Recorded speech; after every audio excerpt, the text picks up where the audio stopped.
नमस्कार। मैं सीए उमेश शर्मा आज डिस्कस करूंगा आपके साथ में Maharashtra settlement of arrears of tax interest penalty और लेट फीस एक्ट 2022 जो रिसेंटली पास हुआ है और 1 अप्रैल 2022 से ये लागू हुआ है। तो फटाफट देखते हैं दोस्तों कि क्या है इसके अंदर और कैसे इसका फायदा लिया जाए।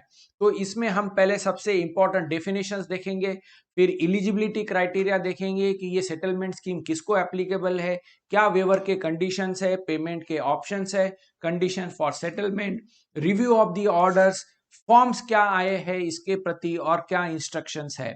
तो दोस्तों शुरू करते हैं इंपॉर्टेंट डेफिनेशन से।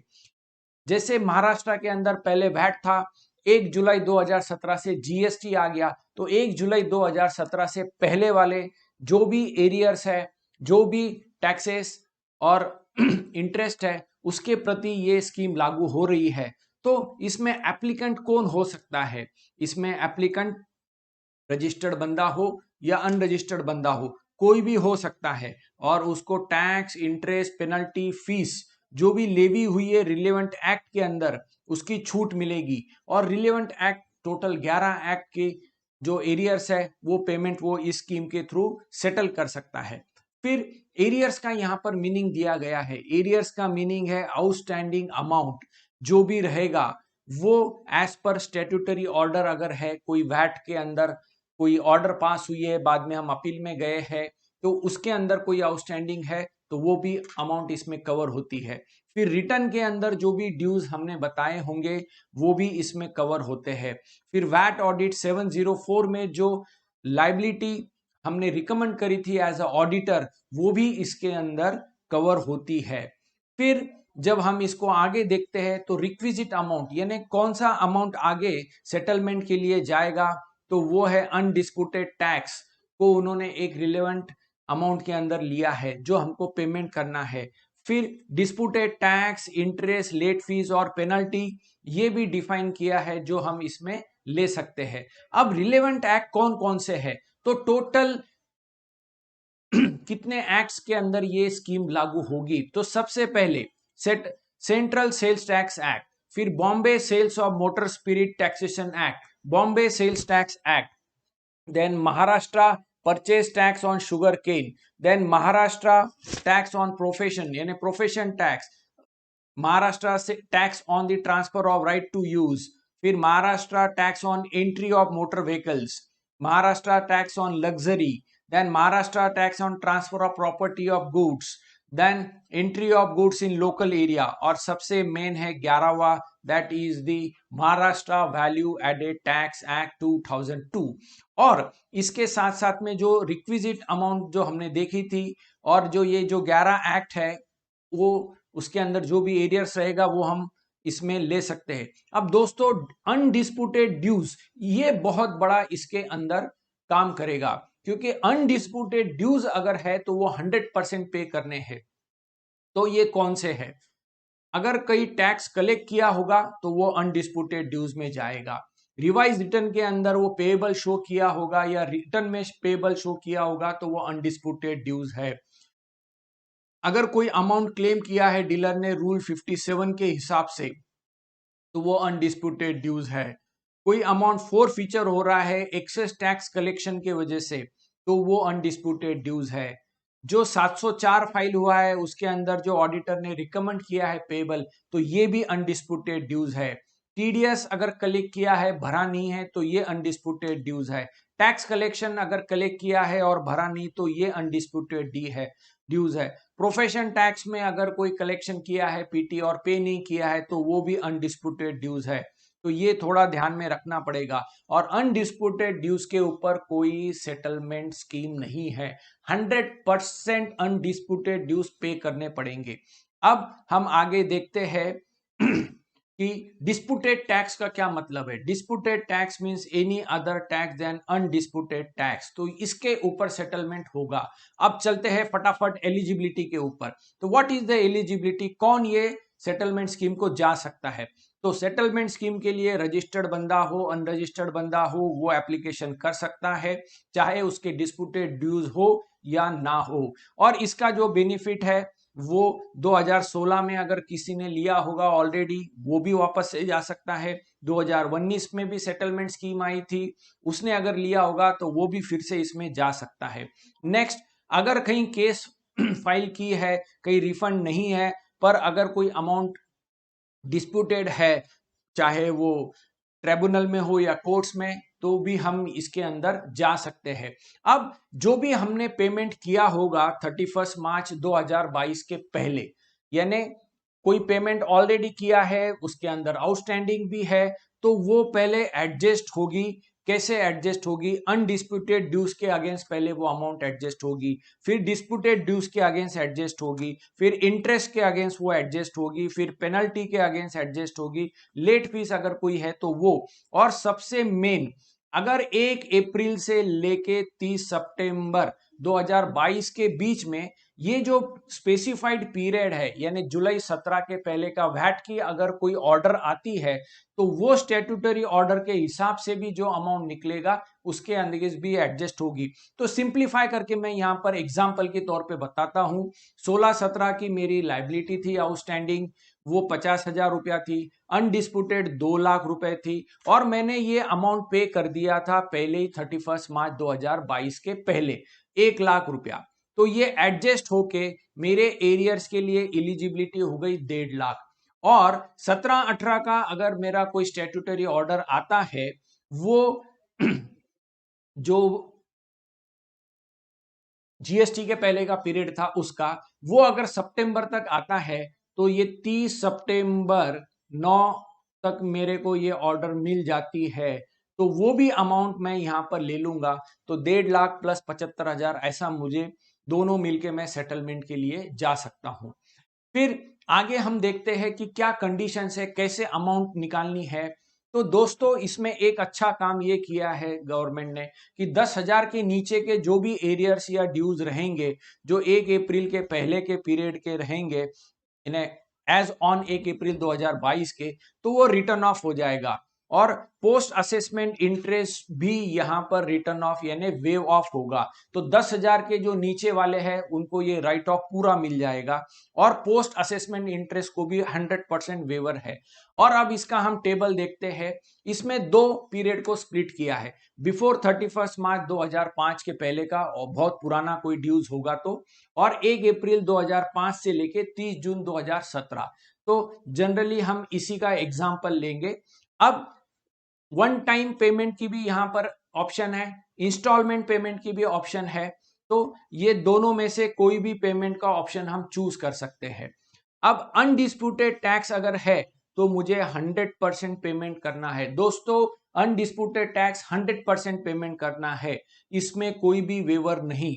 अनडिस्प्यूटेड टैक्स अगर है तो मुझे 50% भरना है। इंटरेस्ट पेबल है तो मुझे 15% भरना है। आउटस्टैंडिंग अगर पेनाल्टी है तो 5% भरना है। पोस्ट असेसमेंट इंटरेस्ट ये पूरा वेव किया गया है। लेट फीस अगर है तो 5% भरना है। तो ऐसा कर कर मुझे यहां पर छूट मिलने वाली है। और अगर मैं इंस्टॉलमेंट में जाता हूं तो यहां पर थोड़ा फिगर चेंज हो जाएगा। यहां पर डिस्प्यूटेड टैक्स की फिगर 56 हो जाएगी, यानी 6% ज्यादा भरना है। और एक खास ध्यान रखना है यहां पर, जिनका 10 लाख के नीचे अगर कोई एरियर्स आती है, यानी डिस्प्यूटेड टैक्स, इंटरेस्ट, पेनल्टी, ये पूरा मिलके अगर 10 लाख के नीचे अगर कोई होगा तो वो डायरेक्ट 20% भर सकता है। तो ये बहुत इंपॉर्टेंट छूट दी गई है। तो ये और वर्ड है, यानी एक तो 1 से लेके 6 के हिसाब से लाइबिलिटी निकालो, फिर 7 के हिसाब से 20% निकालो, और विच ओवर लो रहेगी वो आप अवेल कर सकते हो। पर यहां पर वन टाइम पेमेंट वालों के लिए ही 20% है, इंस्टॉलमेंट हम 20% के लिए नहीं ले सकते। तो ये मैं सिंप्लीफाई करके बताता हूं विद द एग्जांपल। 1 अप्रैल 2017 को मेरे 2.5 लाख की डिस्प्यूटेड ड्यूज थे, तो क्या होगा? तो डिस्प्यूटेड ड्यू 2.5 लाख, उसके ऊपर मैंने पहला 1 to 5 पॉइंट्स के हिसाब से निकाला, टेबल के हिसाब से, तो 50%, तो उसके अंदर 1,25,000 लाइबिलिटी आई। फिर इंटरेस्ट मैंने 18% से लिया 1 अप्रैल 2022 तक, अंदाजा 2,25,000 आया तो उसके 15% यहाँ पर मैं पे करूंगा, वो 33,750 हुआ। देन पेनल्टी 2.5 लाख के ऊपर 2.5 लाख की पेनल्टी लिया हो तो 5% हुआ, तो 12,500 पेनल्टी। अब मैं ये देखूंगा कि 50%, 15%, 5% के हिसाब से 1,71,250 पेबल आ रहा है।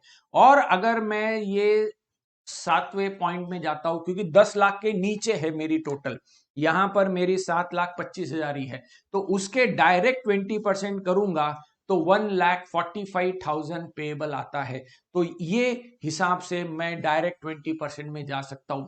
तो जिनका जिनका 10 लाख के नीचे ड्यूज है उनको ये टेबल के हिसाब से कैलकुलेशन करके ये स्कीम को अवेल करना चाहिए। अब आते हैं हम नेक्स्ट मेथड्स ऑफ पेमेंट। इसके अंदर दो मेथड दिए गए हैं, एक वन टाइम पेमेंट और एक है इंस्टॉलमेंट पेमेंट। चलन भरना है MTR 6, और ये दोनों में से कोई भी हम ले सकते हैं मेथड। जहां पर 31 मार्च के पहले का अगर कोई भी है तो वो अमाउंट एडजस्ट हो जाएगा। उसके बाद में अगर कोई हमने कम ज्यादा पैसे भरे at the end of the scheme तो प्रोपोर्शनेटली हमको ये डिस्प्यूटेड टैक्स इंटरेस्ट का बेनिफिट मिलेगा। तो ये एक अच्छा कंडीशन यहां पर लिया है। फिर अगर 50 लाख के ऊपर के अगर ड्यूज है तो वन टाइम पेमेंट का भी ऑप्शन है और इंस्टॉलमेंट का भी ऑप्शन है। तो इंस्टॉलमेंट के अंदर हमको उसका बेनिफिट मिल सकता है, और ये इंस्टॉलमेंट के अंदर 25% पहले भरना है और फिर 3 इक्वल इंस्टॉलमेंट्स में भरना है। बचा हुआ 75% अमाउंट साल भर के अंदर, यानी पूरे साल भर में 4 इंस्टॉलमेंट में भर देना है। पहले 25% और बचा हुआ 9 महीने में 25%, 25%, 25% करके 100% हम पे कर सकते हैं। और अगर लेट पेमेंट करेंगे तो इंटरेस्ट भी यहां पर लगेगा। अब आते हैं हम कुछ प्रमुख कंडीशंस पे सेटलमेंट की। वो ये है, जो सबसे बड़ी दिक्कत यहां पे होने वाली है वो है कि अपील फुल्ली और अनकंडीशनली विड्रॉ करनी पड़ेगी। तो दोस्तों, अगर किसी के अपील के अंदर कोई 3-4 मुद्दे हैं और एक मुद्दे के लिए मुझे सेटलमेंट में जाना है तो वैसा नहीं होगा। पूरा के पूरा अपील फुल्ली और अनकंडीशनली विड्रॉ करना पड़ेगा। देन जो भी एक्सेस सेट ऑफ वगैरह लिया है, अगर वो एडजस्ट हो रहा है CST के लायबिलिटी के अगेंस्ट, तो CST की भी हमको वो अपील विड्रॉ करनी पड़ेगी। यानी वैट और CST के दोनों के अपील विड्रॉल करना पड़ेगा अगर उसका इफेक्ट वहां पर भी जा रहा है तो। फिर ये जो एप्लीकेशन है वो हमको फॉर्म भरने हैं, फॉर्म भी हम देखेंगे, ये इशू हो गए हैं, ऑनलाइन भी आने वाले हैं। तो स्टैट्यूटरी ऑर्डर्स के हिसाब से, रिटर्न के हिसाब से, ऑडिट के हिसाब से जो लायबिलिटी है वो अलग से आएगी। फिर इंटरेस्ट, पेनल्टी, फीस का अलग से भरना है। और ये जो भी पेमेंट्स है उसके अंदर 30 डेज का कंडोनेशन ऑफ डिले वगैरह ये रीजनेबल कॉस्ट के साथ में जाएगा। एक रिटर्न के लिए एक एप्लीकेशन भी दे सकते हो, या फिर पूरे फाइनेंशियल ईयर के लिए भी आप एक एप्लीकेशन दे सकते हो। तो अगर 2 फाइनेंशियल ईयर है तो 2 एप्लीकेशंस करने पड़ेंगे। तो पूरा एक सिंगल एप्लीकेशन एक फाइनेंशियल ईयर के लिए हम कर सकते हैं। अब नेक्स्ट, जो भी ऑर्डर सेटलमेंट की इश्यू होगी वो 3 महीने के अंदर वो अथॉरिटी ने हमको इश्यू करना है, जब हमने पेमेंट वेमेंट कर दिया, सब कर दिया उसके बाद। फिर ये जो ऑर्डर है इसके अगेंस्ट अपील भी हो सकता है, तो वो हम फाइल कर सकते हैं अपील, अगर हमको वो सेटलमेंट की ऑर्डर अगर पसंद नहीं है, उसमें कुछ इश्यूज है तो। इसको रिव्यू भी हो सकता है ऑर्डर, सब्जेक्ट टू कि 12 महीने के अंदर ये रिव्यू हो सकता है। और अगर रीओपन करना है तो CAG ने अगर कोई प्रोसीडिंग्स है, कुछ उन्होंने अगर कोई फाइंडिंग्स दिए हैं, जब डिपार्टमेंटल ऑडिट होता है तो CAG ने अगर कोई फाइंडिंग्स निकाली है तो ही ये रीओपन होगा। फिर रिवोकेशन की ऑर्डर भी इसमें 2 साल के अंदर पास हो सकती है, अगर ये मालूम पड़ा कि ये गलत तरीके से सेटलमेंट हुई है, सर्च सीजर के या कुछ फ्रॉडुलेंट एस्पेक्ट्स है। अब हम आखिरी में देख लेते हैं फॉर्म्स। दोस्तों, फॉर्म्स भी यहाँ पर आए हैं, ऑनलाइन भी और फिजिकली हम इसको सबमिट कर सकते हैं। ये महाराष्ट्र वैट यानी GST डिपार्टमेंट के साइट के ऊपर हमको मिल जाएगा। और फॉर्म I यहाँ पर है, अगर स्टैट्यूटरी ऑर्डर के हिसाब से हम सेटलमेंट में जाना चाहते हैं। IA नंबर का फॉर्म है अगर हम रिटर्न्स और ऑडिटर के ड्यू के हिसाब से जाएंगे। फॉर्म 2 है, ये विड्रॉल ऑफ अपील का है। फॉर्म 3 है, ये order of settlement and rejection का है। फॉर्म 4 है ये रेक्टिफिकेशन का है। फॉर्म 5 है application for rectification. Form 6 notice for review. Form 7 furnishing details of payments under instalment. Form 8 है नोटिस फॉर रिवोकेशन। और ये साइट के ऊपर अवेलेबल भी है, मैं इसमें ज्यादा डिटेल में नहीं जाऊंगा। इंस्ट्रक्शंस भी दिए गए हैं डेजिग्नेटेड अथॉरिटीज को कि वो ये जैसे ही एप्लीकेशन आ जाए उसको वेरीफाई करे और फटाफट आगे डिस्पोजल करे। तो ये भी साइट के ऊपर अवेलेबल है। तो आखिर में हम देखते हैं, हमने कुछ इंपॉर्टेंट डेफिनेशन देखी। इसमें अनडिस्प्यूटेड टैक्स की डेफिनेशन हमको याद रखनी है। एलिजिबिलिटी के लिए आपको वो 11 एक्ट्स की एलिजिबिलिटी है जिसमें सीएसटी वैट ये सारा आया है। पीटी को भी हम जा सकते हैं। वेवर के कुछ कंडीशंस हमने देख लिए कि कैसे हमको 10 लाख के नीचे अगर है तो 20% का भी बेनिफिट मिल सकता है। फिर वन टाइम पेमेंट और इंस्टॉलमेंट्स का भी यहाँ पर दिया है। कंडीशंस ऑफ सेटलमेंट्स यानी अपील्स वगैरह फाइल की होगी तो वो विड्रॉ करनी पड़ेगी। और अगर ये सेटलमेंट ऑर्डर में कुछ इश्यू है तो ये रिव्यू भी हो सकते हैं। फॉर्म्स हमने दे लिए और इंस्ट्रक्शंस भी है। तो दोस्तों ये ऐसा ये सेटलमेंट का स्कीम आया है, सितंबर तक ये चलेगा। तो इन बिटवीन अगर और भी कुछ अपडेट्स आते हैं तो वो मैं आपको दूंगा। तो देखते रहिए कर नीति का यूट्यूब चैनल।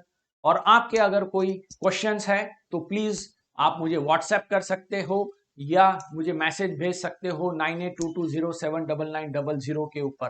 Thank you.